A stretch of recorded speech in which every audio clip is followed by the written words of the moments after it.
nation in the world, and of course, how you expect the role of Indonesia in the multilateral forum in terms of how Indonesia and Canada can work together in promoting multilateralism.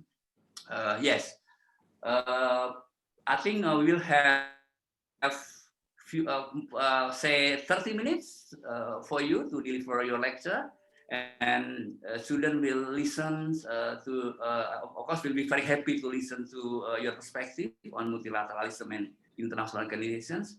And then we'll continue to have discussion with students. If students have questions, any questions, you can write down your question in the chat box first, and then we will look into your question, and at the session of question and answer, I think we'll have very interesting discussions. So, Pak Cameron MacKay, I think here is your 30 to 40 minutes for delivering your speech. So the Zoom is yours now. Thank you very much for that kind introduction. Selamat pagi, welcome, and thank you to Universitas Parahyangan for organizing this guest lecture. I'm really excited to be here today. I think it's a wonderful opportunity, actually, to engage with first such a prestigious university. And I do hope that I can visit you in person someday, but of course with COVID, we'll have to do this virtually for now. I wanted to speak to you today about Canada, what it means to be Canadian, and how Canadians see the world. And I think you may be surprised at many of the similarities actually with Indonesia. After that, I'll speak a little bit about the world that we live in today, how the COVID pandemic is reshaping it, and what this means for multilateralism, which I know, of course, is of special interest to each of you. I'll also talk about how we move forward together, both in the Canada-Indonesia relationship, of course, but also how our two nations are working together to help shore up and support multilateralism. And finally, I very much look forward to your questions and your comments and some open conversation at the end. I mentioned at the beginning that I think that'll be the most interesting part of this interaction. I think for all of us, I have a lot to learn from you. First, I want to provide a little bit of background to help explain Canadians, Canada, and why Canadians see the world the way that we do. In my mind, a key aspect of diplomacy is to see how others see things and to understand how they see you. And Canada and Indonesia, for example, are thousands of kilometers apart, and on the surface, we look like very different places. But we actually have many things in common and share some important values that are fundamental to who we are and how we see the world. Our respect for diversity and inclusion, our dedication to democracy, and our shared belief in our responsibilities as citizens of those democracies are values that bring us all much closer together. So I'd like you to imagine briefly that you're not Indonesian. Instead, imagine that you are Canadian. And just as we prepare for this, I know that my colleague Fajar, do we have the presentation on the screen, Fajar? I'm currently seeing just myself, and I'm not sure if something has gone wrong with the technology. I guess you are okay. I saw the picture, very nice picture of two Canadians here. One okay. I'll continue. Cowboy hat. For some reason, I'm not seeing that. I'm only seeing myself and you, but I will continue, and I will rely on Fajar to tell me if we need to delay. So I would like to imagine not that you're Indonesian, but rather that you are Canadian. Like Indonesia, Canada is extremely diverse, both with respect to its geography and its people. So as a Canadian, you might have grown up on a vast and open prairie dominated by grain farms and cattle ranches, or you might come from a temperate, cool rainforest on the edge of the Pacific Ocean. Or you might have grown up in a small wooden house that your ancestors built on a fishing village on the Atlantic Ocean. But most likely, you are from a modern city of at least 1 million people. And whether your family is high income or low income, you almost certainly received a world-class education at a public, that is to say government-run, elementary or secondary school. And now you're studying at an excellent public university. Almost all universities in Canada are public rather than private. So the tuition you pay as a Canadian is very low compared to other developed countries like the United States, for example. And if you cannot afford to pay it, the government will loan you the money to get an excellent post-secondary education. And by the way, if you get ill, whether you are rich or poor, you will go to a public hospital and the government will pay the bill. It's possible that your ancestors were indigenous North Americans, but it is much more likely that they were immigrants, probably from Europe or Asia. They likely left their home country to seek better economic opportunities and to live in a country where the government is democratically elected and therefore dedicates itself to making life better for its citizens. If you are from Toronto, Canada's largest city, you speak English at school or work and on the street, but there is a 50% chance that you are an immigrant born outside of Canada. So at home with your family, you are likely to speak one of the more than 100 languages that are spoken in that city. And your parents may have sent you to language school on Saturdays to ensure that you learned how to speak good Greek or Ukrainian or Mandarin or Bahasa Indonesia. The same would be true if you are from Vancouver, Canada's most Asian city, where more than 70 languages are spoken and about 50% of the residents do not speak English in their homes. And of course, if you are from Montreal, the second largest French-speaking city in the world after Paris, you almost certainly speak French at home and on the street, plus excellent English when you need to.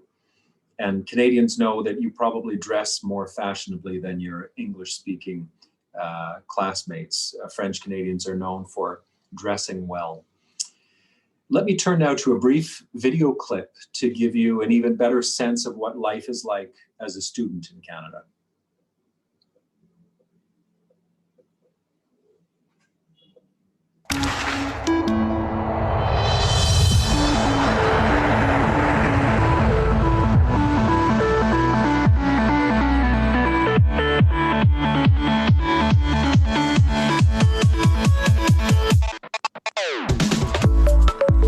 When you think of endless possibilities, what do you think of? We think of potential. We think of self-fulfillment. And we think of the freedom to choose a life and future on our own terms.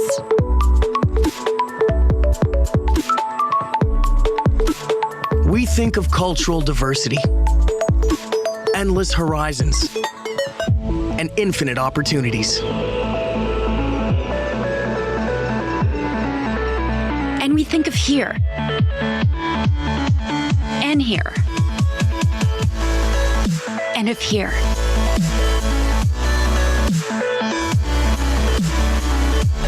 These are the places where students from around the world come to be challenged, to grow, and to immerse themselves in a rich and high-quality learning environment. Is black, so I don't know when the video is over. There's a technical problem. It's where you'll find the visionaries, the innovators of tomorrow, the challenge seekers, and the future leaders. It's in these halls, these theaters, and these labs that theory meets practice, and effort and action leads to real futures. We believe that Canada is the best place in the world to get an education, because no other place offers such a world of possibilities.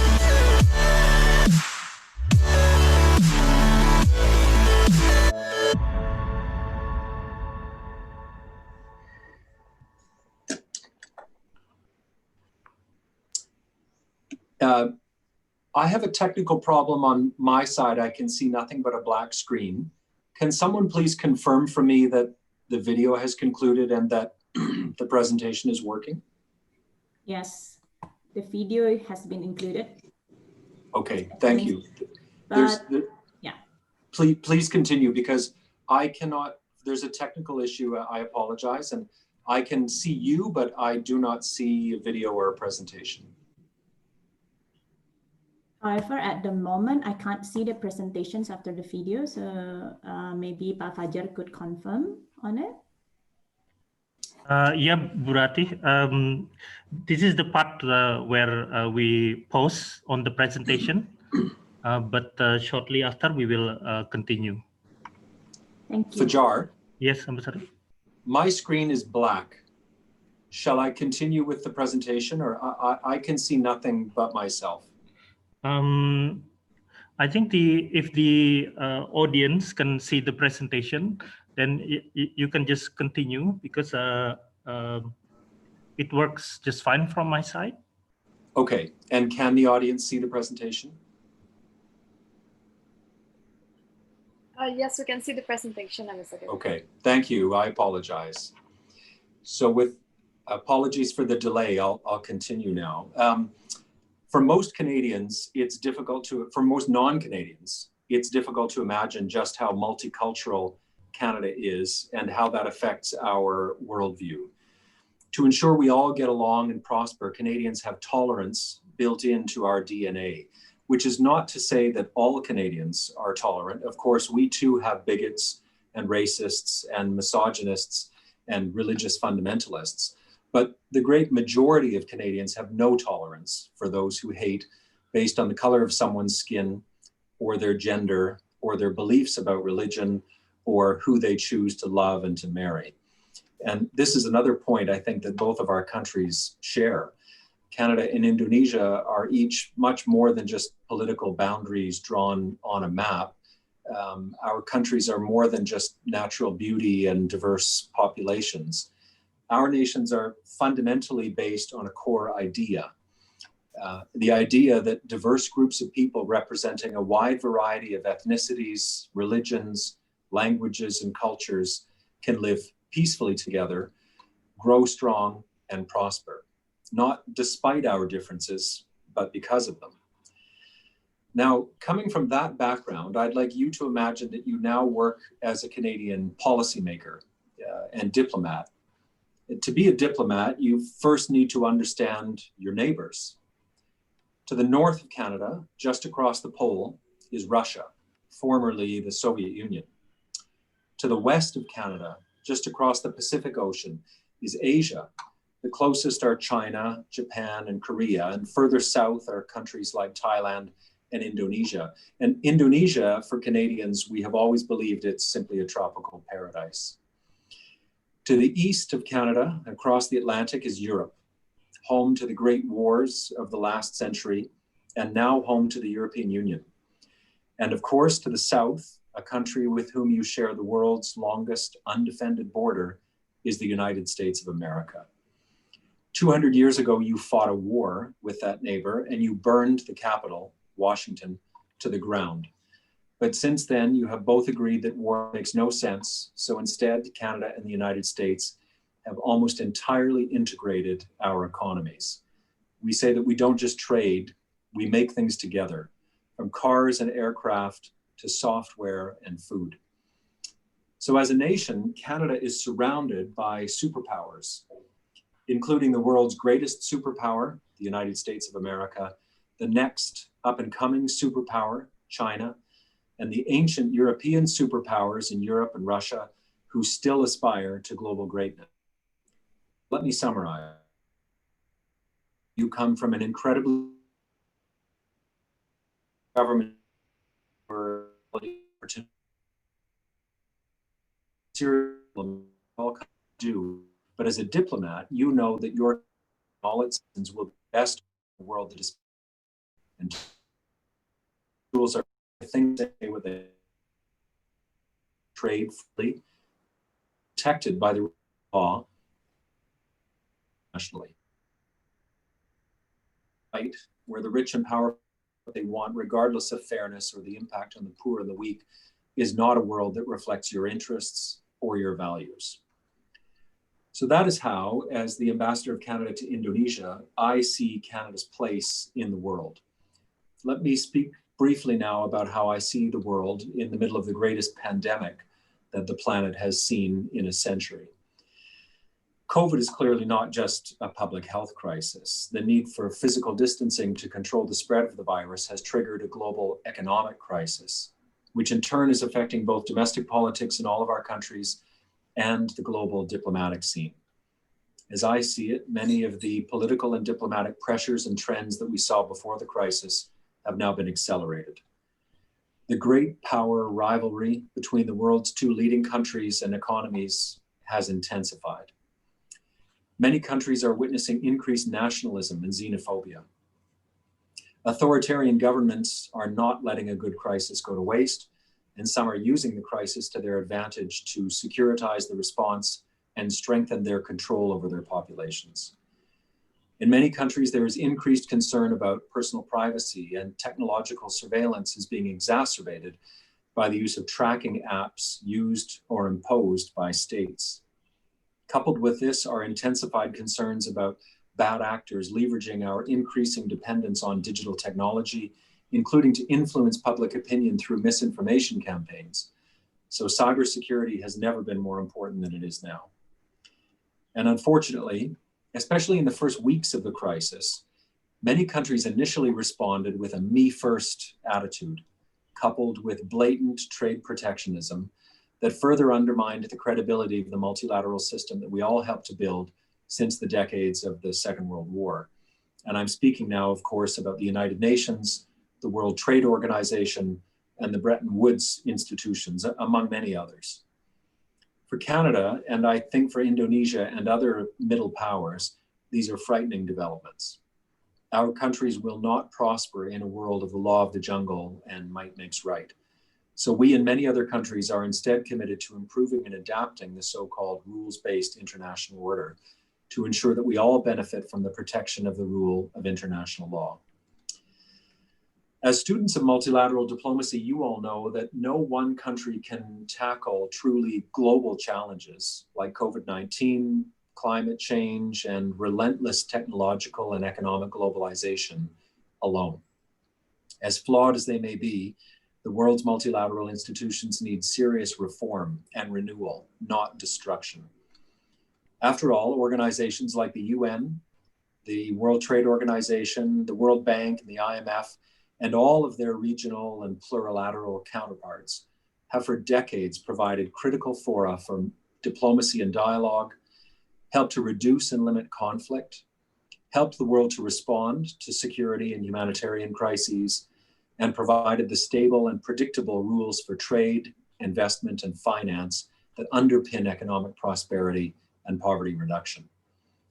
Unfortunately, in response to the pandemic, some countries believed that the best response was to back away from multilateralism and to take a nationalistic, self-interested approach to the world. From Canada's point of view, this was short-sighted and naive. As we move from 2020 to 2021, the world is more complex than it has ever been. And so are the problems that we face together.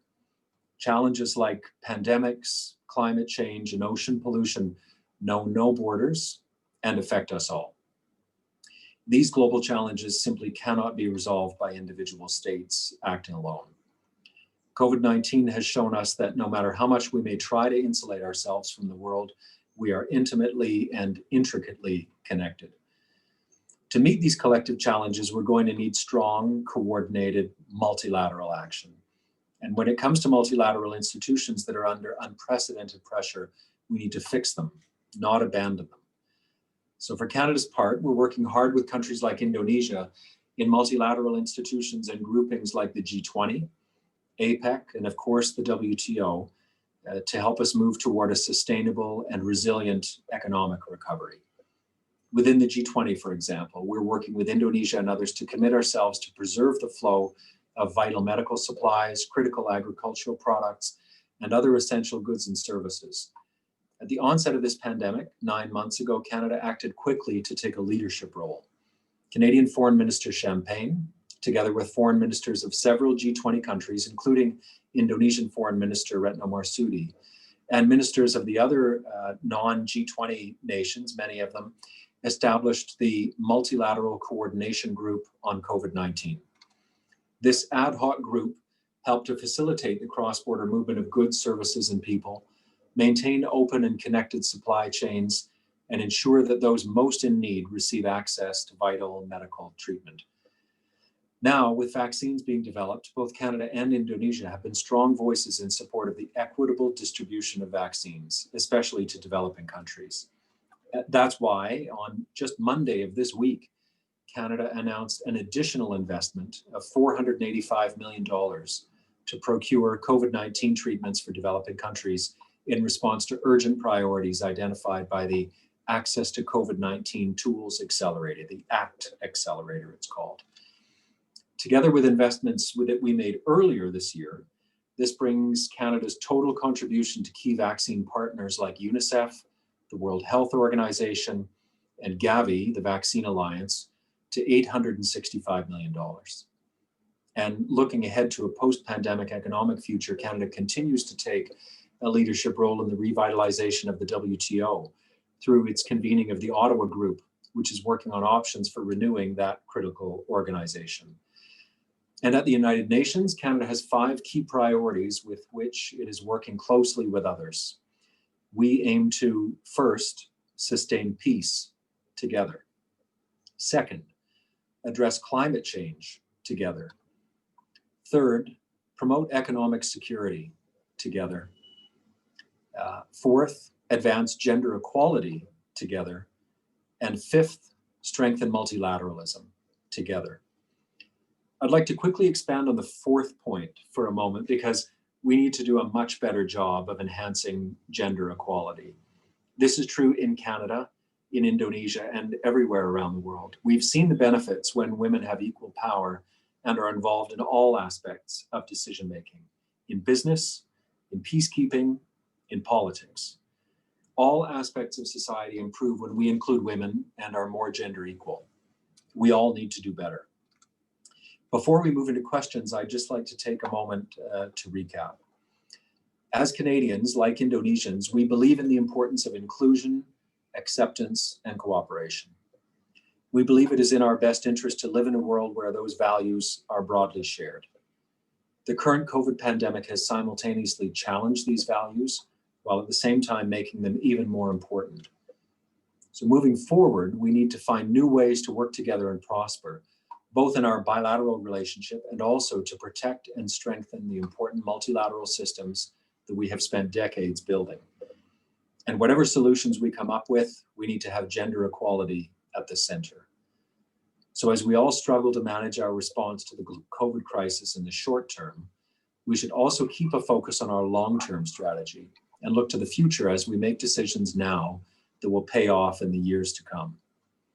As Canadian hockey legend Wayne Gretzky famously said, "Don't skate to where the puck is, skate to where it's going to be." And with that, I'm very happy to go to questions. Thank you very much, everyone. And I apologize for the short delay.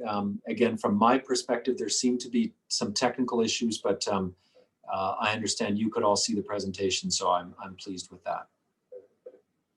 Okay, thank you very much indeed. So I will invite students to turn off, unmic your mic. So, and grab something that sounds, so my student, I guess, knows what they have to do. And then let's give big applause for our special guest today, or just clap your hand for do that.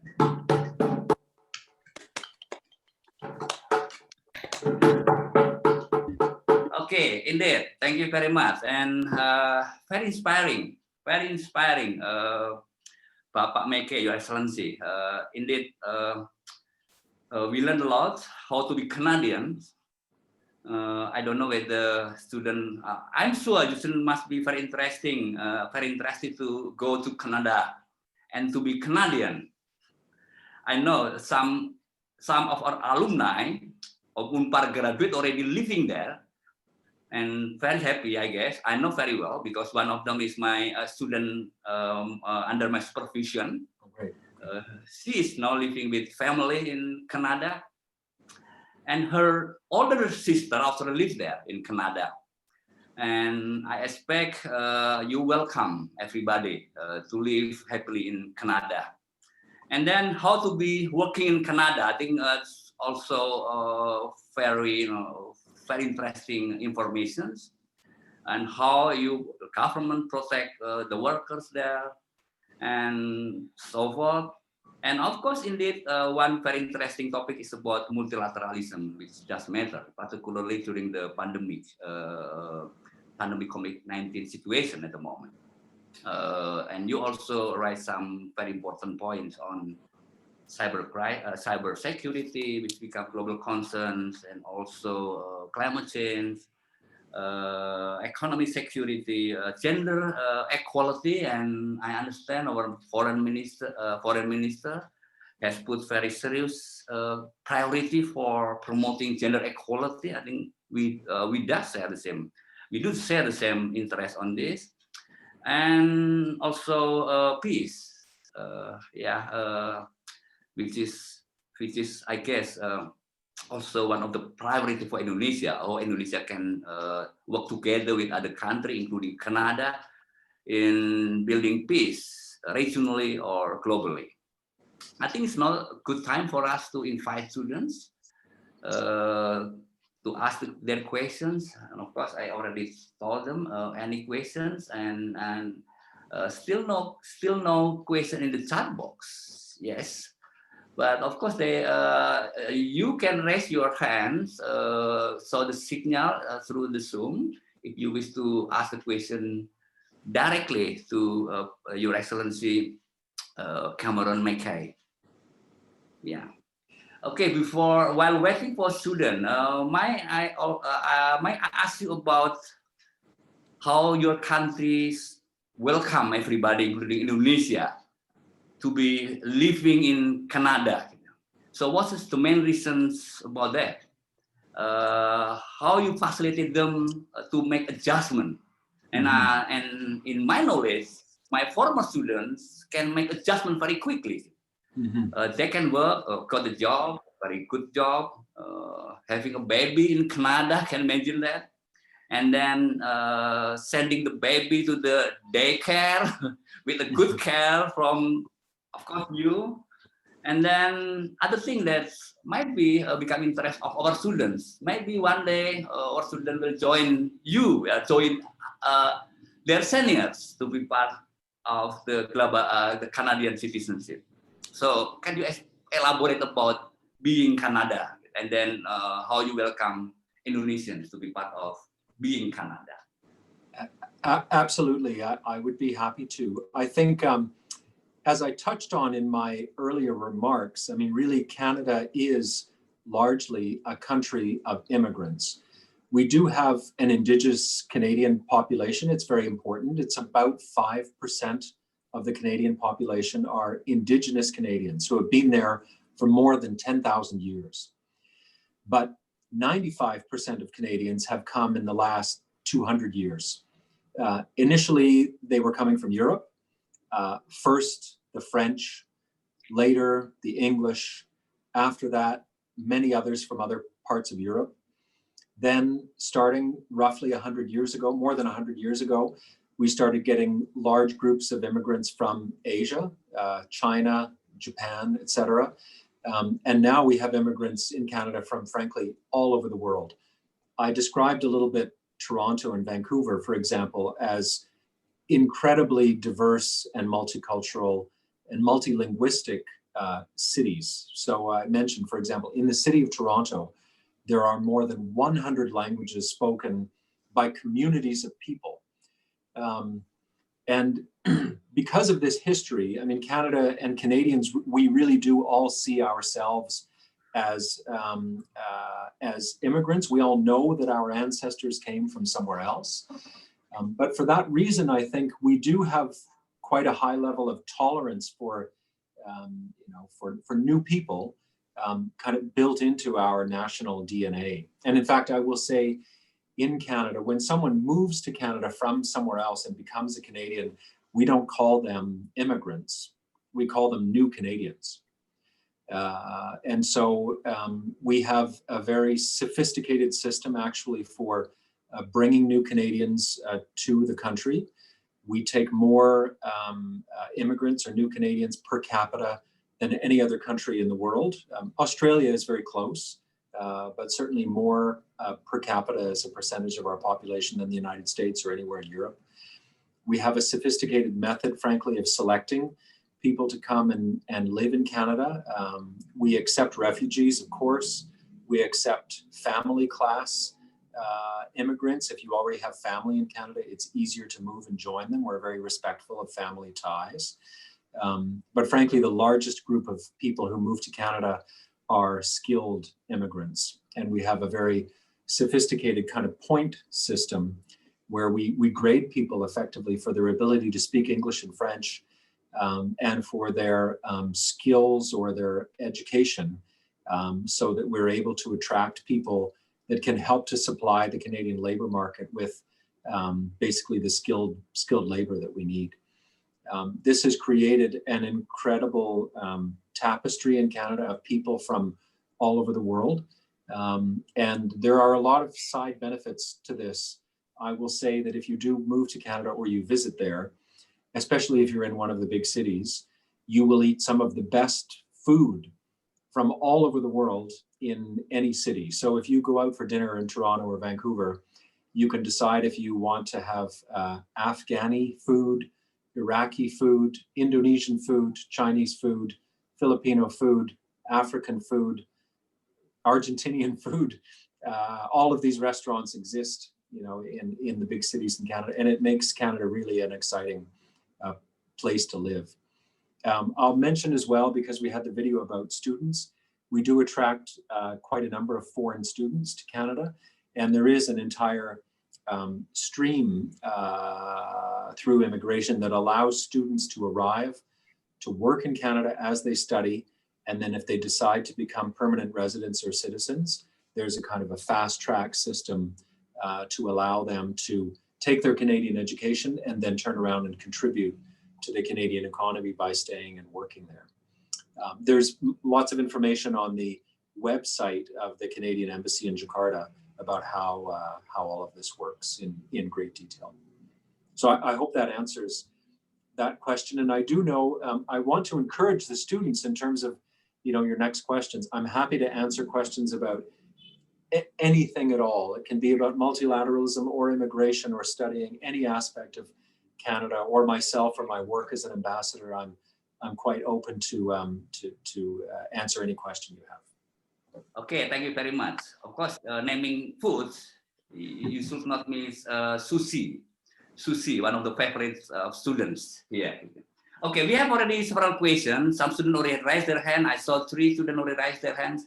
But plus, first, let me invite Jita. Rajita, can you directly address the questions to our ambassador, please? Okay. Hello, sir. I hope everyone here is feeling great. Thank you, sir, for coming to this lecture. My question is, how do you think multilateralism that involves Canada and Indonesia would increase the role of women and increase gender equality, as you have mentioned before? Thank you. So multilaterally, first let me say that increasing gender equality is a priority for both countries. From the Canadian point of view, when Prime Minister Trudeau was first elected as Canadian Prime Minister in 2015, he immediately appointed a cabinet of ministers to support him, and that cabinet was 50% male and 50% female. 50% of Canadian ambassadors abroad are female, 50% of deputy ministers in the federal government are female. And we have a long way to go in terms of achieving real gender equality in Canada. We still do not have 50-50 participation as CEOs, as directors of private companies, or as members of parliament. But every year we make a little bit more progress. Indonesia, I think also, you know, really prioritizes, and especially in Indonesian foreign policy, led of course by a female foreign minister, Retno Marsudi, you know, has really prioritized gender equality as well. And one area where we work very closely together is women, peace, and security. So I think both countries agree, and foreign ministers have discussed this, that we both see a very important role for women to play in terms of peace negotiations abroad, because we know that if women are involved in peace negotiations all the way through, that the peace agreements last longer. This is a proven fact. Women playing a greater role in peacekeeping, including through UN peacekeeping and all of our national contributions. And also improved training, for example, for soldiers and peacekeepers abroad on the importance of gender equality, and frankly, training against gender-based violence, and to ensure that they're treating women respectfully when they're serving abroad and trying to keep the peace. Canada and Indonesia also cooperate bilaterally, I'll say, on gender equality issues. We have an ongoing dialogue between the Canadian Foreign Ministry and KEMLU about how to achieve better gender equality within our foreign ministries, what kind of training is required there.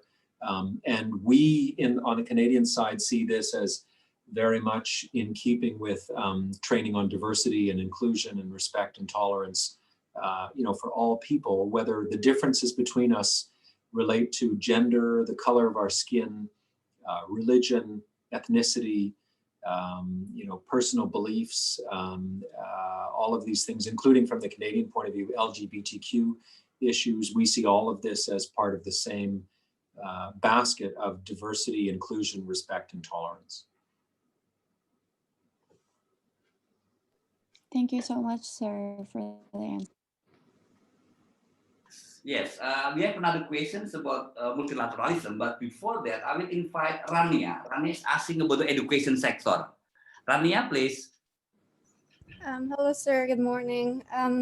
My question is kind of different with the other because mine is about education. So my question is, earlier in the video, it was mentioned that Canada believed that they are the best in education.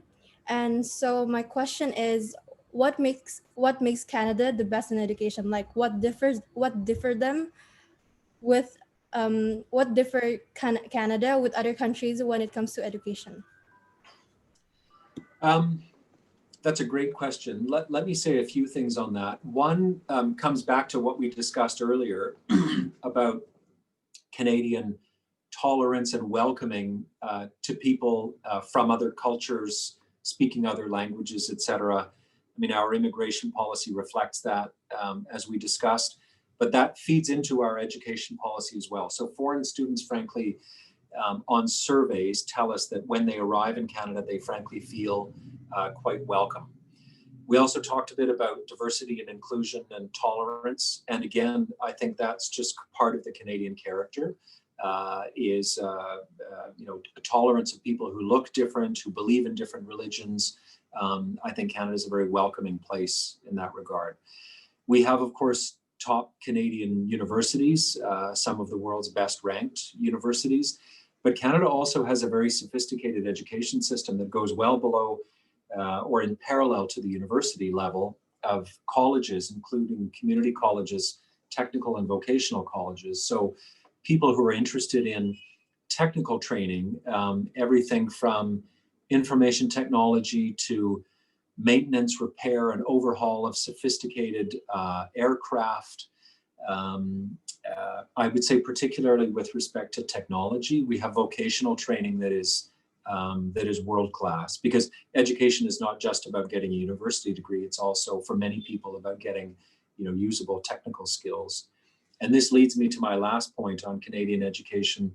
We really are world leaders in so-called cooperative education.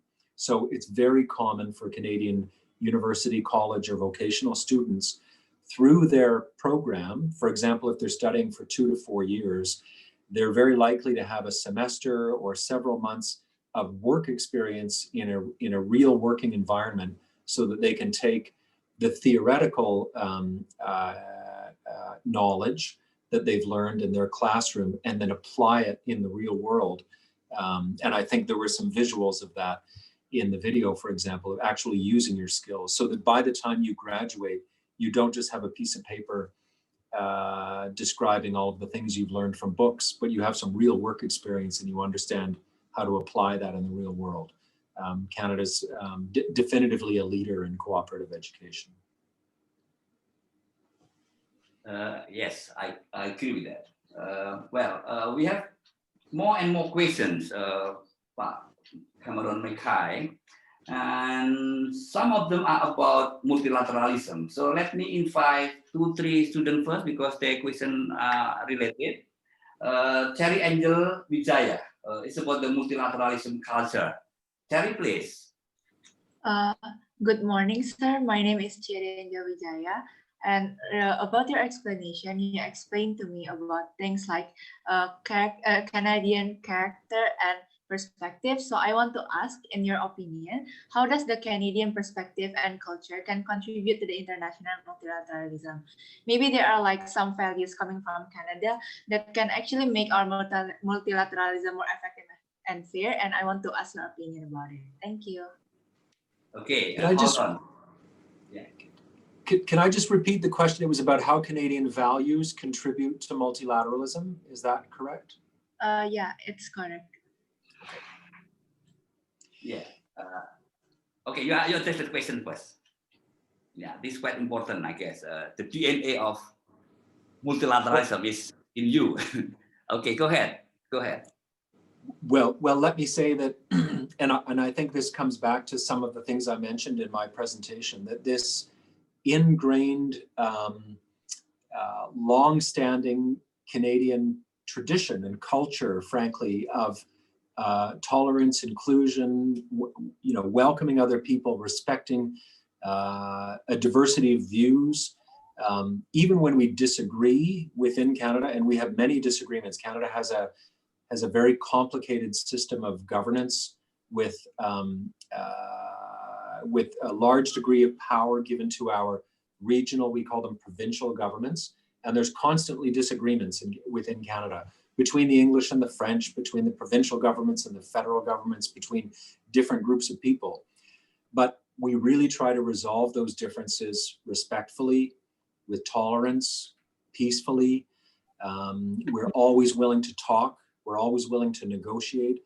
And that has made Canadians, I think, traditionally effective multilateral diplomats and effective peace negotiators, including back in the 1950s and 60s. It was really Canadian foreign policy that helped to establish and found so-called peacekeeping negotiations and peacekeeping operations abroad through the United Nations. That was really initially a Canadian initiative.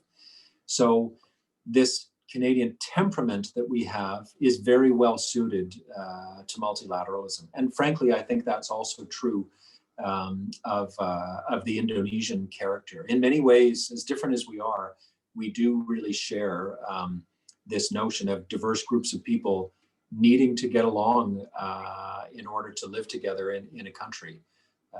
And that serves us well in terms of multilateralism. So we bring that to the table in every diplomatic discussion we have on any topic. Okay, we have two students asking questions about the challenge for multilateralism today. Cindy, Christina, and then I will invite Azra. Cindy first. Okay, firstly, thank you for the opportunity. So based on your explanation, what I've gotten is the point where multilateral efforts is significantly important, especially during this time. And my question to you is, could you perhaps elaborate on your perspective on the possible or particular challenges to these multilateral cooperation that may halt the process itself? Thank you. Okay, and then I invite Azra. Azra, please. Thank you, Mas. Good morning, Your Excellency. First of all, thank you for the comprehensive presentation. As you have mentioned before, Canada has been showing a very accommodative behavior in terms of facilitating multilateralism. However, I would like to ask, what is the current biggest challenges faced in pursuing the integration in multilateralism for Canada? And is there any specific approach that we can actually learn from Canada to actually tackle that problem? Thank you. I'll just ask you to repeat the crux of that question again. Oh, okay. So I would like to ask, what is the current biggest challenge faced by Canada in facilitating the multilateralism? And are there any specific approach to tackle that so that Indonesia can actually learn from it? Mm-hmm. Thank you.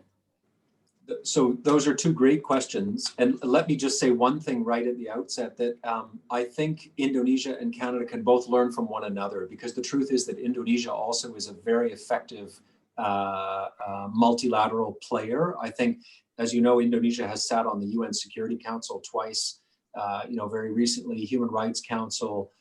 Your foreign minister is extremely effective, your ambassadors abroad. So just to be clear, I think Canada can learn as much from Indonesia as Indonesia can learn from Canada. But on the key challenges, I mean, I think both of these questions are very much related. What are the key challenges of multilateralism? To be frank, the multilateral system that we have in place now, the key elements of it were put in place shortly after the Second World War. I think, leading countries at that time came together and thought, we can never allow this to happen again. And it was in that light that we created the United Nations. We tried to create the International Trade Organization. That failed. Instead, we created the General Agreement on Tariffs and Trade, which later became the WTO. We created the Bretton Woods institutions, World Bank, IMF. We created a panoply of regional organizations. Here in Asia, you know them all. In the Americas, the Organization of American States and everything that's affiliated with that for the Western Hemisphere. And Europe, your professor, of course, has deep expertise in the European Union. But these are all really post-World War II structures, and frankly, they reflect the balance of power at that time. And it's very clear that all of these institutions, frankly, have not fully adjusted to the rising powers of, and not just China, everybody tends to think of China, but frankly, Indonesia and Brazil and Nigeria and other major and fast-growing economic powers. Japan, I will say as well, Germany, arguably do not have sort of an appropriate voice at the table in many of these institutions.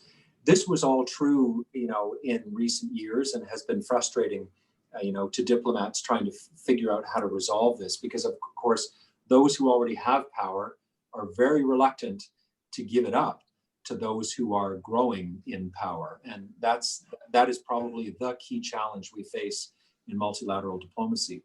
What COVID-19 has done is taken all of these trends and all of these problems and accelerated the trends and put a spotlight on the problems. And so there is just absolutely no denying now that these multilateral institutions need serious reform.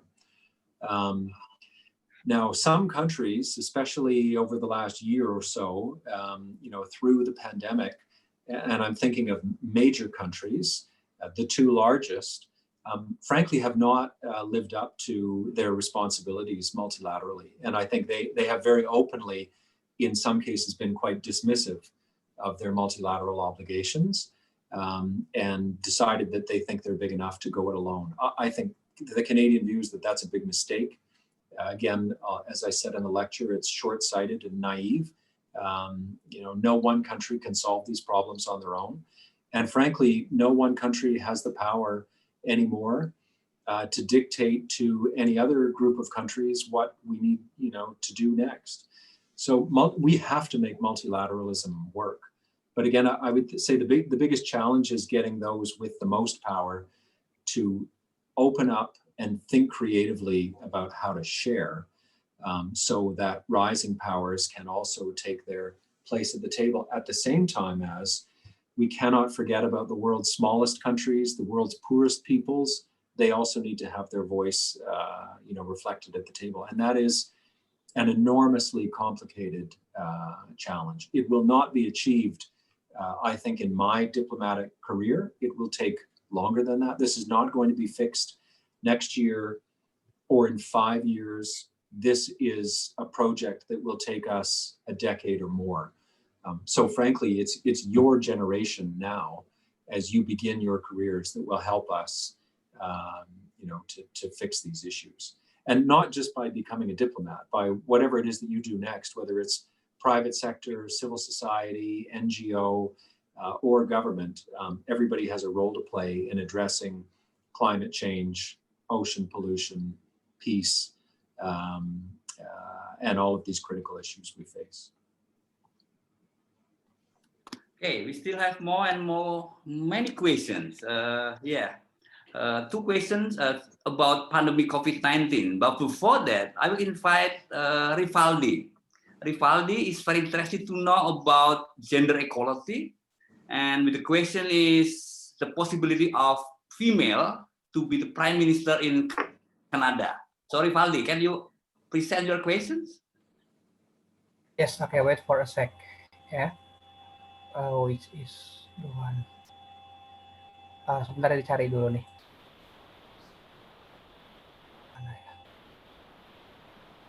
Okay. Hello, Mr. Ambassador Cameron. Okay, it's very nice to see you here. Yeah, my name is Rivaldi Zaki Indrayana, and I have a question about the gender equality in Canada. Yeah, as long as I know, all of the Canadian prime ministers are still a male, and I don't see a female Canadian to be which serve as the Canadian prime minister yet. In your perspective, how big is the chance for the Canadian female to be the PM there, prime minister there, and how big is the chance for them to make some foreign policy or diplomacy tools which based on the gender equality? Thank you so much. Okay, that's a great question. Canada has in fact had a female prime minister. The Honorable Kim Campbell was the Prime Minister of Canada in 1993.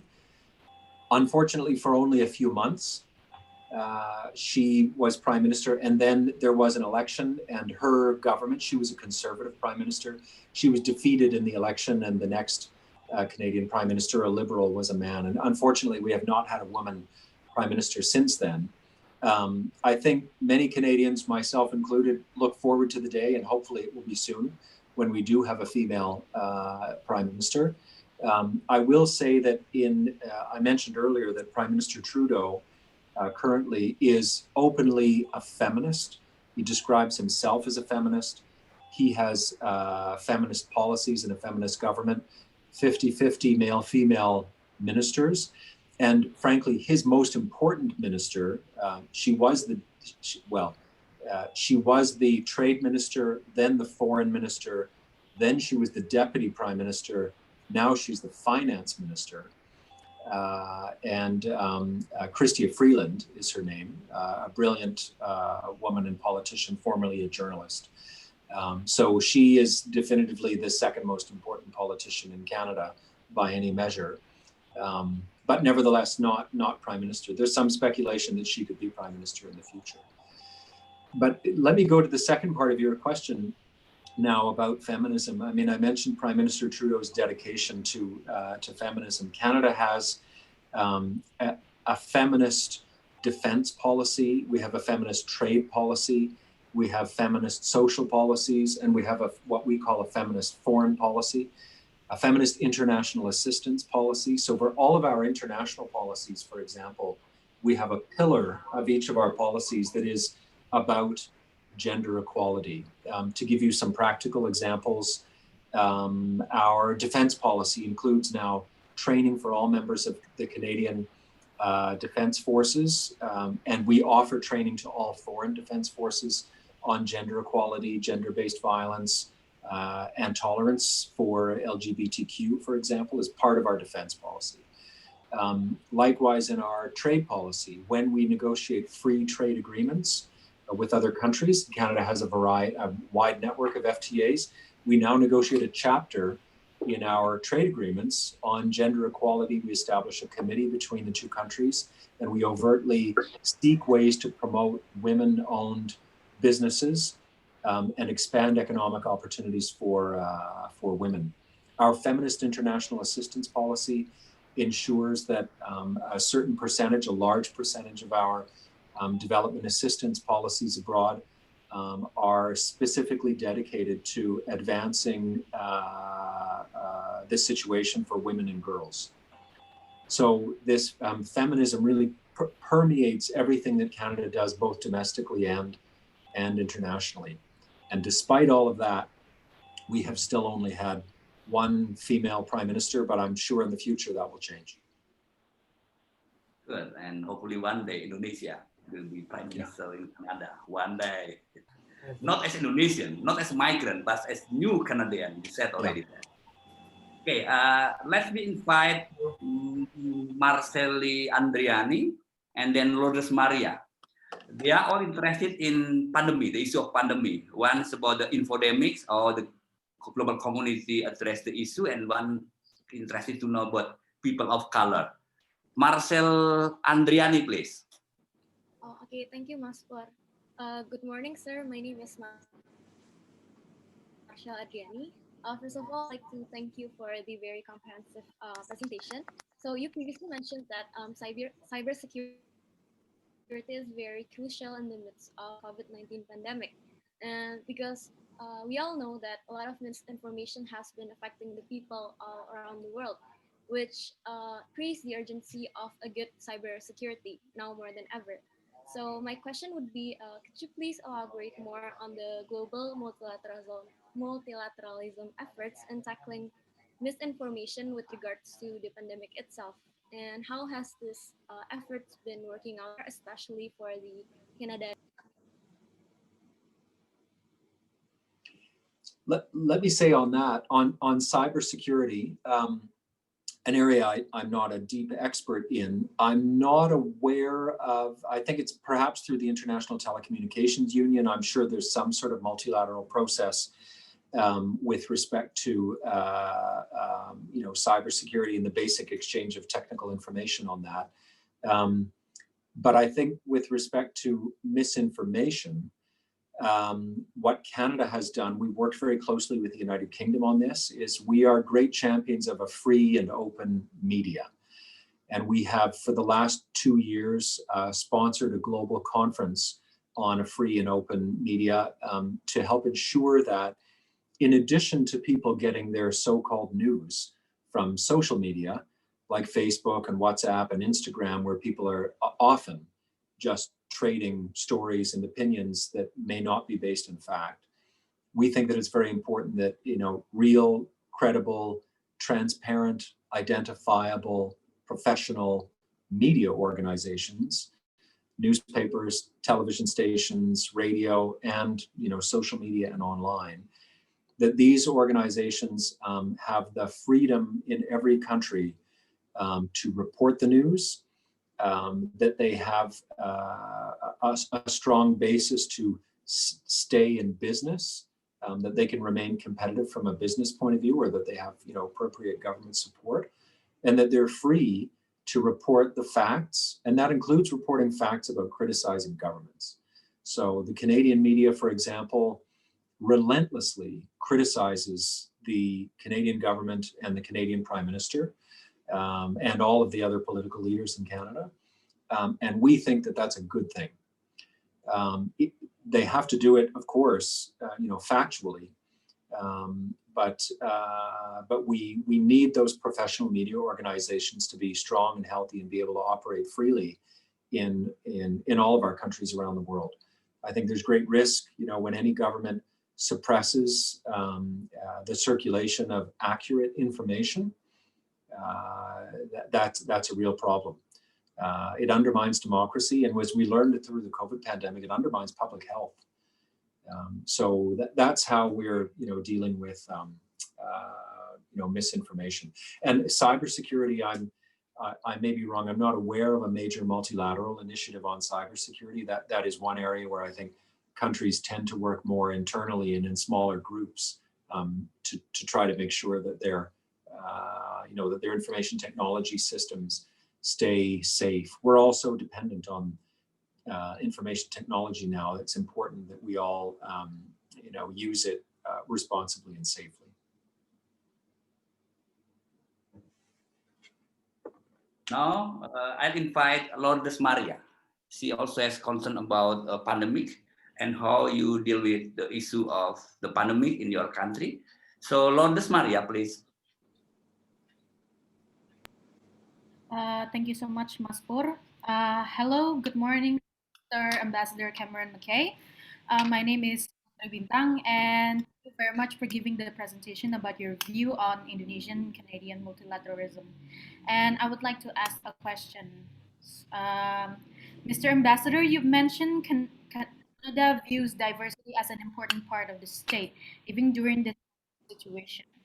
However, there's a problem regarding the people of color that are most likely to get COVID-19 than the rest of the population.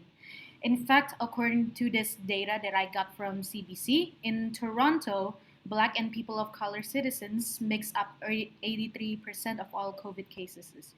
My question for you is, how do you view this race and ethnicity data where the population that consists of people of color to experience a disproportionate harm during this pandemic?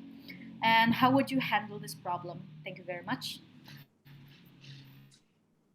That's a great question. And one of the things that I think the Canadian government struggled with early on is that when COVID first hit in March and April and May in the early months, we realized that our own public health data and our collection of statistics around health in the early days at least, did not reflect people's race. So we were unable to analyze how people of different racial backgrounds were being affected by COVID. I think later on, certain cities that had access to information, were able to put together a picture that showed that, as we suspected and as we feared all along, Canada, like the United States, the United Kingdom, Europe, and countries around the world, that there was a disproportionate impact on certain populations. And I think it is possible that there are some races or ethnic backgrounds that are genetically affected differently by COVID, but that's a very small explanation for this problem. The real issue is that in Canada, frankly, the Black population and many people of color, not all, are economically disadvantaged. They tend to be, frankly, Canada traditionally has been a country that's been dominated by white European settlers who came and frankly sort of established the government structures and business structures that we live with today. They established them to suit their own interests. And then people with other different backgrounds came later, or Indigenous people who were there before found that those structures, frankly, did not suit or advantage them. And we really struggle with that in Canada now. I think I was quite upfront in my earlier remarks. We do have racism, we have bigotry, we have misogyny and intolerance in Canada. I think it's a relatively small portion of the population, but we do also have systemic racism. We have power structures and economic structures that are suited to be advantageous to people like me, and less so to the Black population in Toronto, for example. So this played out, in the COVID numbers. I think, frankly, Black Canadians, very unfortunately, tend to earn less money. They live in poorer neighborhoods. They often go to, worse schools.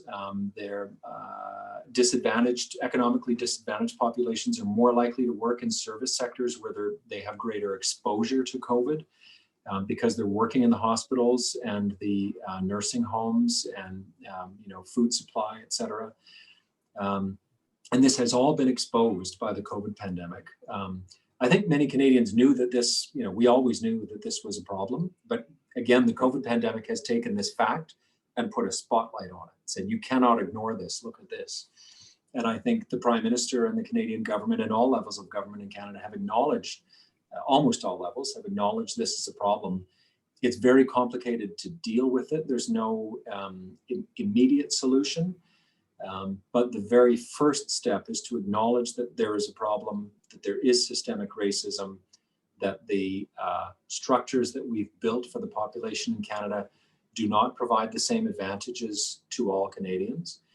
And I am optimistic that that means that it will take us many years to address this, but over the next 5, 10 years and beyond, we will be able to adjust our health system, our education systems, our hiring systems in the government and in the private sector, to try to make things better. As much as we have an issue with this in Canada now, I will say it was definitively worse 10 years ago. It was worse still 10 years before that. We are making improvements, but we're not there yet. And COVID has made that very clear. Okay, thank you very much. We still have 3 minutes left, unfortunately. But let me appreciate my student by inviting them to express their questions first, and then you can pick up a few, and then I think we end the sessions. So allow me to invite Fahim. Fahim? Yes, thank you, sir. So my question is actually related to inclusivity. I think in Canada, there's a quite great amount of inclusivity compared to other countries, so much that people from different countries and backgrounds go to Canada to study or even live. I think it's amazing, and I'm wondering what can we learn Indonesians from Canada on this issue, since I remember you said something about how actually Indonesia and Canada have something in similar. Thank you, sir. Okay, hang on. Gabriel Alpha Kayeta, please. I think you have more or less the same with different angles. Gabriel Alpha. Yes, sir. Thank you for the opportunity. First of all, thank you, Mr. Ambassador, for coming here and for the presentation. I think I found it very insightful. I would like to ask about the question about what is the strategy, or in quote, recipe for success for the integration of the immigrants in Canada, because I see a like an example that happened in the European Union, specifically Germany, where they try to be quite welcoming towards the immigrants. Although it come right now, like currently it come to such hostility and cautions, because there's like some form of like misinterpretation of integration, something like that. So yeah, I would like to know the recipe for success for integration. Thank you. Okay, thank you very much. Now I invite Vicencia Jailita. It's also about multilateralism. Yes. Okay, good morning, sir. First of all, thank you everyone for this opportunity. My name is Vicentia. I have two questions. The first is, how does Canada ensure equitable access of opportunities in economy, education, health, and so on to all its population, regardless of their cultural and economic backgrounds? And the second question is, in terms of multilateralism, how does Canada promote the value of inclusivity, just like what it practices domestically during the pandemic when national interests are understandably prioritized? Thank you. Thank you very much. Thank you very much. May I invite Sofa Virus? A bit different, Mr. Ambassador, but it is fascinating questions. Please, Sofa Virus. Okay, good morning, Mr. Ambassador, and thank you for the presentation and the explanation you gave earlier. I'd like to ask regarding your regarding your explanation about the Canada position. It's kind of strategical position between Canada is between the rising and big countries such as US, Russia, and China, and etc. And I would like to know what kind of advantage and interest Canada would like to bring in their terms of position in multilateralism and geostrategical act. Thank you so much. Okay, and here is the final students. Yeah, I think he also has, or she has very interesting questions. Anissa Akila Harnell, please. Yeah, since we short in time, I'm just gonna make it brief. So I want to ask some questions while taking note that China has become a very powerful country economically and politically. Thus, they are an important actors on global affairs. But also take a note that they have very different agendas and attitude with countries like us that believe in liberal democracy. So with that information, I would like to know how Canada plans and design their foreign policy in the future, and how will you practice multilateralism with that situation? And also for a second question, I think I've read that Canada unfortunately just lost the bid for the UNSC non-permanent seat last June.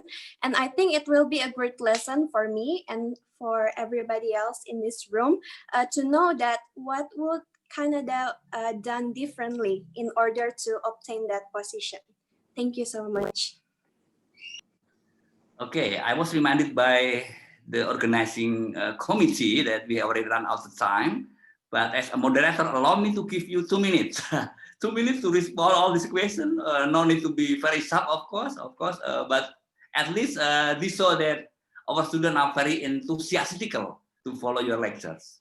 So, great, Ambassador, please. Well, I wish I had more time because these are such great questions. They really are good, and I will try to answer them all sort of very succinctly or quickly. And then I'm happy to follow up. If people want to email me later, Fajar will give you my contact, and I'm happy to provide more detailed responses. On racism, that was one of the first questions. How to deal with it? How do we confront racism? I think the very first thing everyone needs to do is admit that there's a problem and identify the problem. Do not deny that there is a problem. If you admit that it's there, and then you begin to explore, how are we racist? Why are we racist? What are the structures that lead to racism in my country? That will lead everyone toward solutions. But for those who say, no, there's no racism here, we don't have racism in my country, that will get you nowhere. And frankly, it's not true because there's racism in every country. Secondly, on immigration between Canada and Europe, frankly, we come from very different perspectives. And so Canada has, in many ways, the country is structured to be better able to accommodate immigrants than Europe is. And the reason for that, as I mentioned before, we are a country of immigrants. Everyone comes from somewhere else. We've been developing a very sophisticated system of immigration over more than 100 years.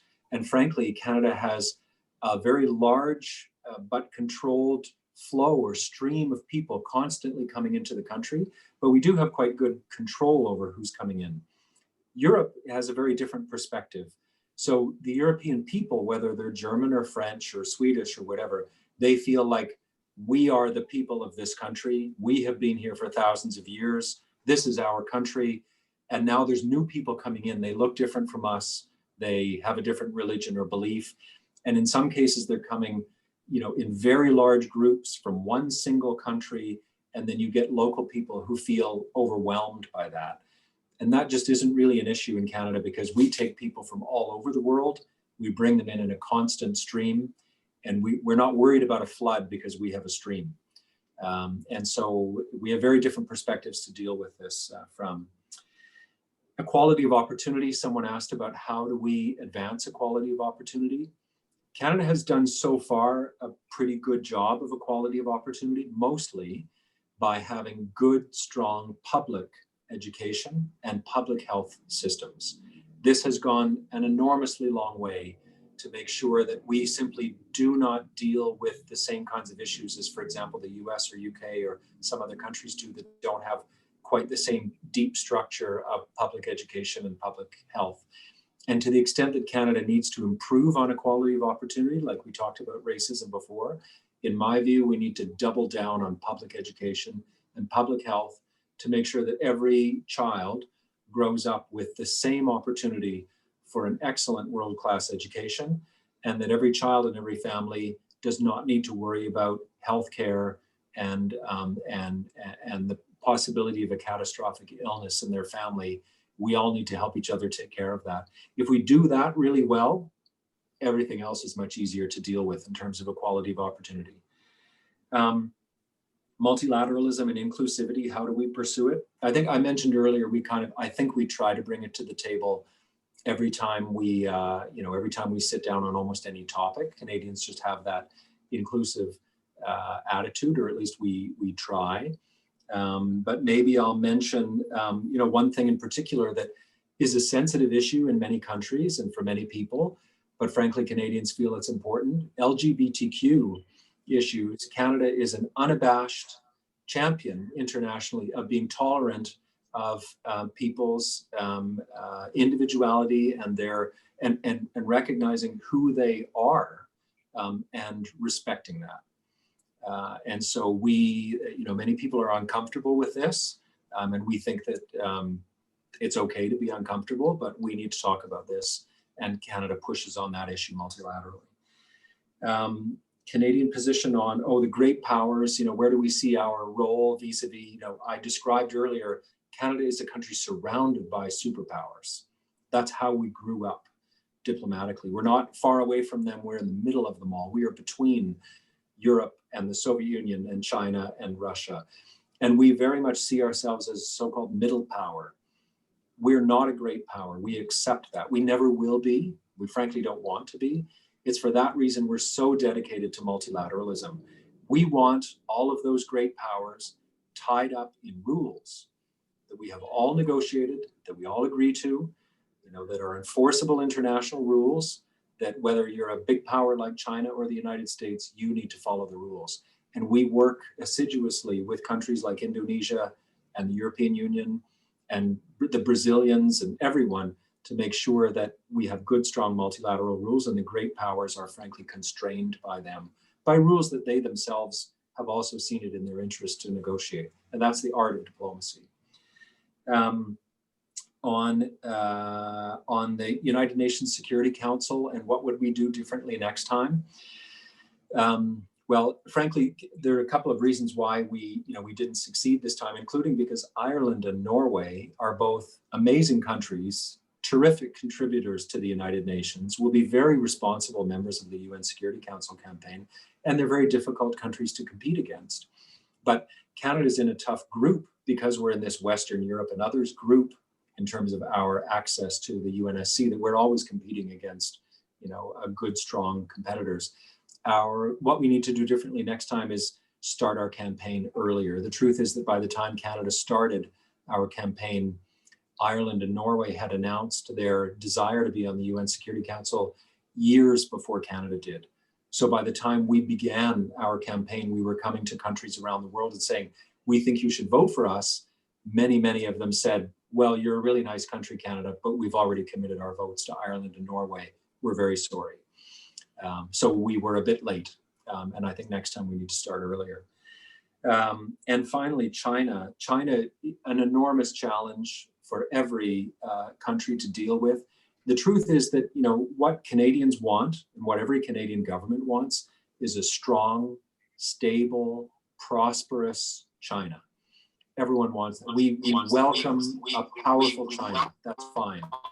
At the same time, what we want is a China that respects international rules, that abides by international law, that is a responsible international player. Frankly, we also want a China that has strong rule of law at home and freedoms for its citizens at home. And that, I have no doubt, in the coming decades will be achieved. We have very different systems of government, from China now, and we respect that. But there are certain things that we think we aspire, for China to do and for China to change. And we're not shy to tell the Chinese government that. And equally, we're not shy to tell any other government, whether it's the Americans or anyone else, when we think that they're doing something wrong, we very politely tell them that we think they're wrong.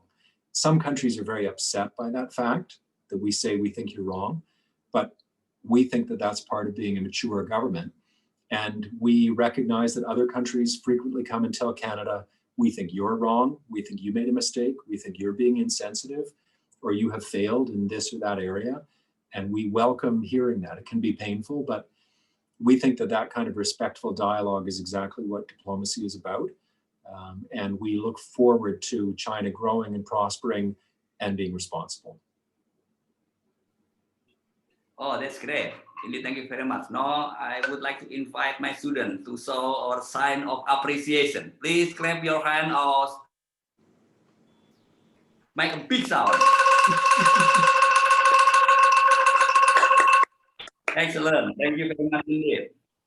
Never in my life I have such an open, frank ambassadors like you, Mr. Cameron MacKay. And even the last question about your loss in the bid for having sit in the United Nations Security Council, that's really amazing. Okay, let's now, please students stay here because there will be quiz. And this quiz will have a surprising thing. You may go to the capital city of Canada if you can answer this quiz. So I will invite Fajar, please, Fajar. You will have time for the quiz, please. Okay, thank you, Pak Julius. Hello, everybody. We have 5 questions, and for winner of each questions, we will be offering not a ticket to visit Arawa, which is probably a little bit too cold for you this time of the year, but we have a package of eco-friendly Canadian Embassy souvenirs. So I'm sure Ibu Rati has already asked you to follow our Instagram account at Canada in Indonesia, because I will be drawing questions based on the contents we have on our Instagram. So I will be asking questions. So whoever thinks they can answer, please use the raise your hand button, and I think somebody from the organizers will help me choose the persons to answer first. Whoever gets the answer correctly, the first, will get the prize. All right, so let's start with the first question. So what is the name of the oldest provincial capital in Canada?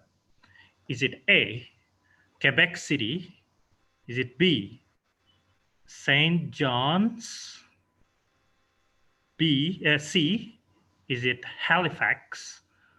Or D, is it Charlottetown? Is it A, Quebec City? B, St. John's? C, Halifax? Or D, Charlottetown? What is the oldest provincial capital in Canada, which is also probably the oldest city built by Europeans in Canada? So, Pak Fajar, I would like to help you choose the participants. Yeah. Okay, the first one who raised their hands is Azra. Okay. So one of the oldest provincial capital in Canada must be Quebec. Quebec? Is it your final answer? Yes, it is. Unfortunately, you are not correct. So, is it B, St. John's, C, Halifax, or D, Charlottetown? Anybody else? The answer is on our Instagram. The next one is Hannah Fernandez. Okay, go ahead. My answer is on. Sorry, what was the choices again? Can you repeat it again? Is it A, Quebec City, B, St. John's, C, Halifax, or D, Charlottetown? It's on our Instagram. I'm sure if you have followed our Instagram, you can already see the answer. My answer is St. John's. Are you sure? Yes. Yes, you're correct. Congratulations. So, Hannah has answered the first question correctly. So our oldest provincial capital, which is also probably the oldest city in Canada, is St. John's in Newfoundland. So the next question is, which university in Canada has its own research nuclear reactor? Which university in Canada has its own research nuclear reactor? Is it A, McGill University? Is it B, University of Toronto? Is it C, McMaster University? Or D, is it University of British Columbia? Is it? We already have Axel. Yes, please. Okay, so the answer is C, McMaster University. Are you sure? Yes. Yes, you're correct. Congratulations. So a lot of Canadian universities are very heavy on research, and one of them is McMaster, and McMaster has even a facility of its own research nuclear reactor. So if you're interested in studying nuclear science, well, McMaster might be a good university for you. So the next questions. Okay, Grand Pré is one of Canada's UNESCO World Heritage Sites. Grand Pré. In which province can you find this UNESCO World Heritage Site? Is it A, Nova Scotia? Is it B, Quebec? Is it C, Ontario? Or is it D, Manitoba? Is it A, Nova Scotia? B, Quebec? C, Ontario? Or D, Manitoba? Fajar, we already have Veronica Anastasia. Okay, Veronica, let's hear it. The answer is A, Nova Scotia. Why Nova Scotia? Because I saw it on Instagram, sir. Yes, good answer. Okay, yes, congratulations. So, yeah, Grand Pré is a UNESCO World Heritage Site in Canada, located in the province of Nova Scotia. Congratulations. All right, let's move on to the fourth question. One of Canada's architectural icons is called Habitat 67.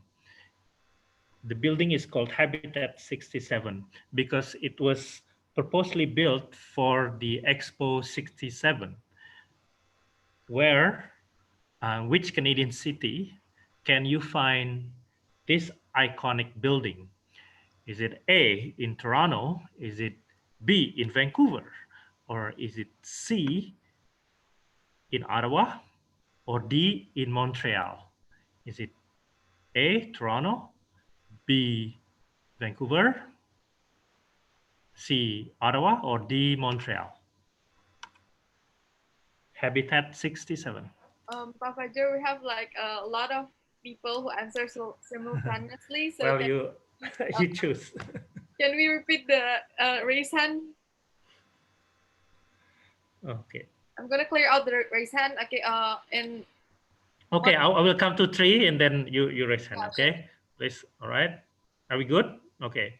In 1, 2, 3.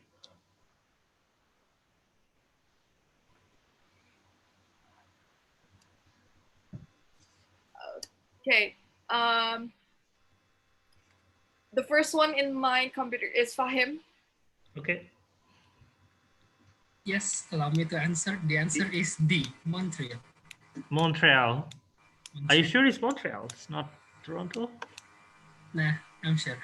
Okay, yes, you're correct. If you check our Instagram, it's all there. Yes, congratulations. So the iconic Habitat 67 building was purposely built for World Expo 67, which took place in Montreal. It's still there near the Montreal Harbor. All right. So the fifth and the last question, it's the answer is there, but not directly on our Instagram.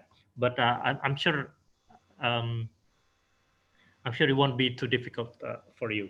So, which of these iconic animals cannot be found in the Canadian Arctic? Which of these iconic animals cannot be found in the Canadian Arctic? Is it A, polar bear? Is it B, musk ox? Is it C, beaver? Or is it D, walrus? Is it A, polar bear? Is it B, musk ox? Is it C, beaver? Or is it D, walrus? Which animal cannot be found in the Canadian Arctic? So, okay, Pak Fajar, we have Rivaldi Zaki. All right. Have you answered before? You've answered before. I think I think you've answered before. I think let the you answered the second question, I think, or the first question. Oh, yeah. Okay. You won a prize already. Give a chance to your other friends. Okay. Yeah, I'm sorry. The second one is Claudio. Matthew.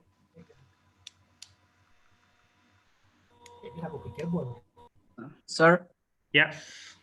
I think the answer would be A, polar bear. Polar bear.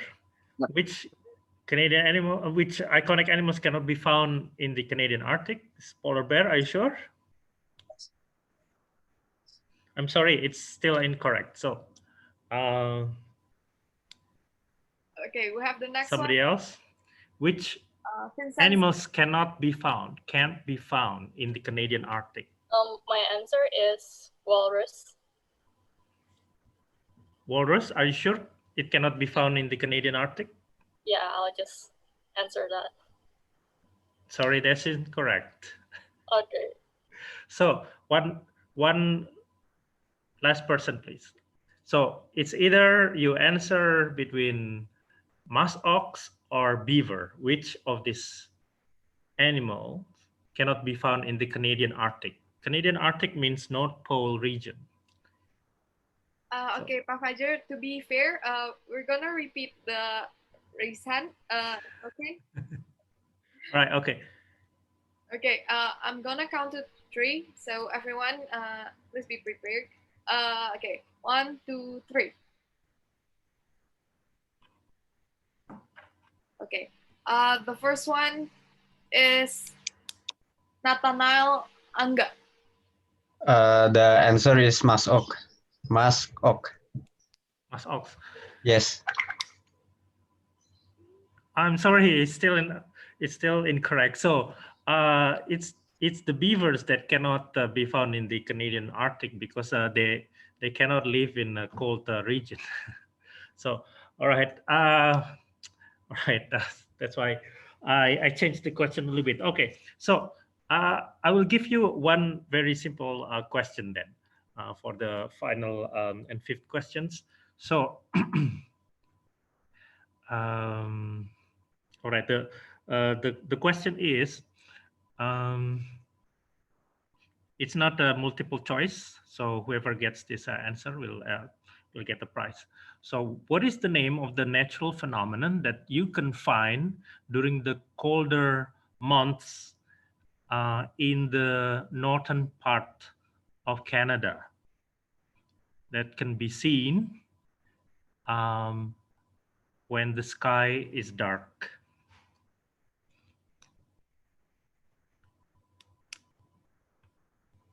What is the name of the natural phenomenon that you can see in the colder months in the northern part of Canada, especially during the evening when it's dark?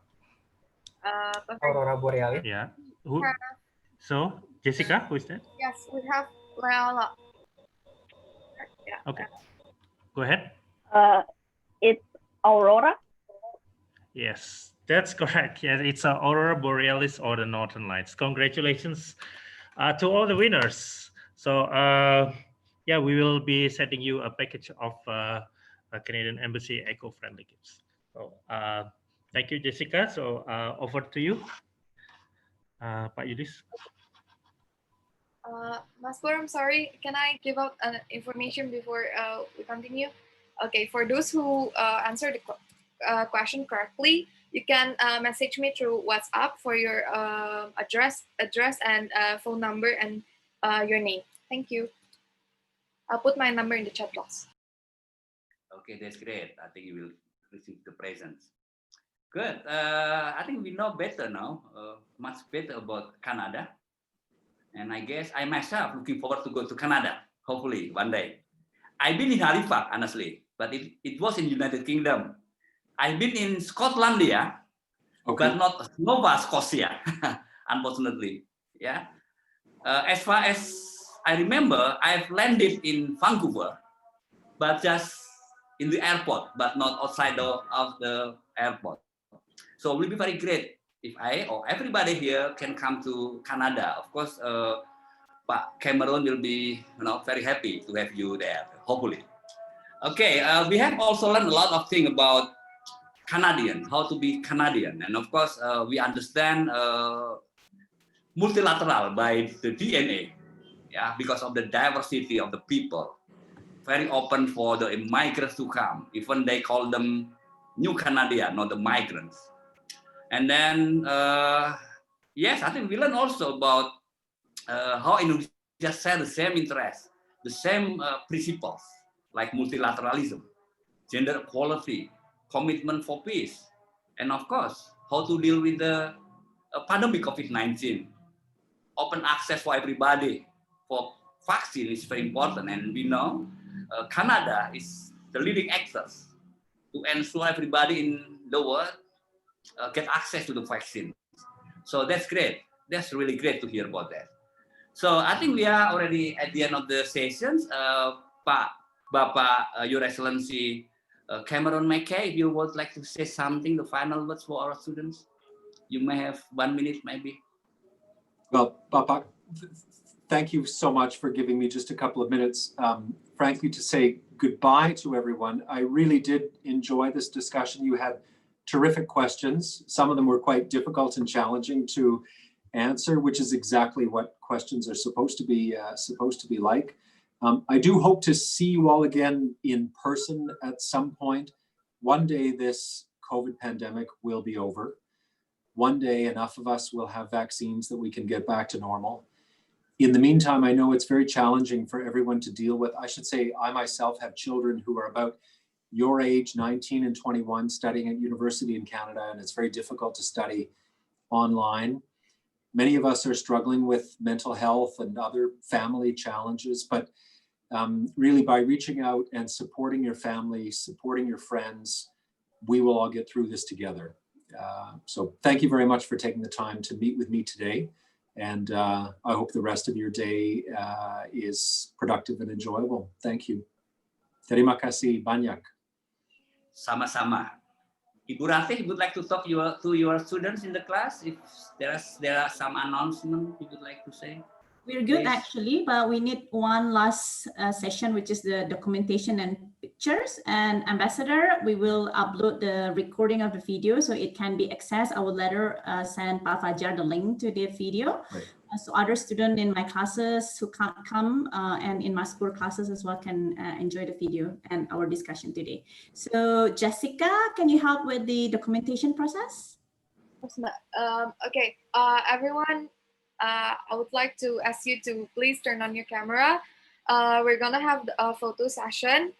For this photo session, I would also like to ask you guys to please give a thumbs up like this. Do it in your on camera, and we're gonna take a picture 6 times because there is 6 pages in my laptop. So, okay, please hold on to your smiles and your poses. Thank you. Okay.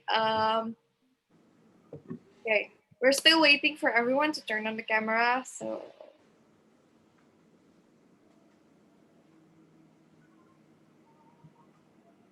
Okay, we're gonna start from the first page. Everyone, are you guys ready? Okay. Ikmal, are you ready? Sure. Go ahead. Yeah. Thank you. Okay. 1, 2, 3.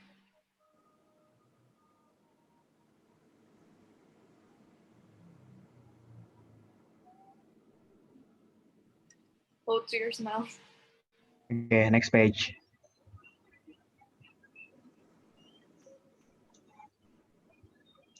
Please be patient. Thank you. Okay, third page.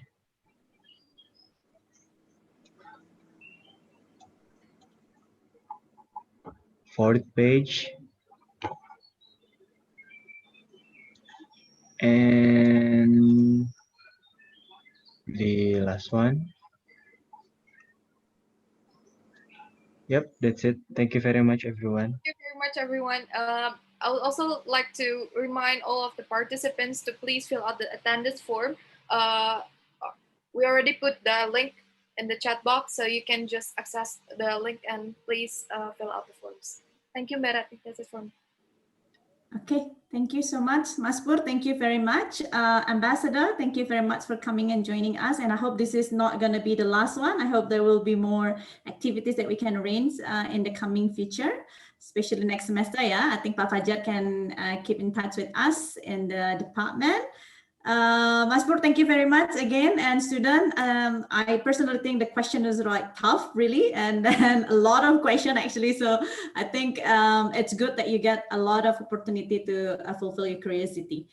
I think that's all from me. Thank you again, and I will be seeing you next year. So meanwhile, Merry Christmas and Happy New Year 2021.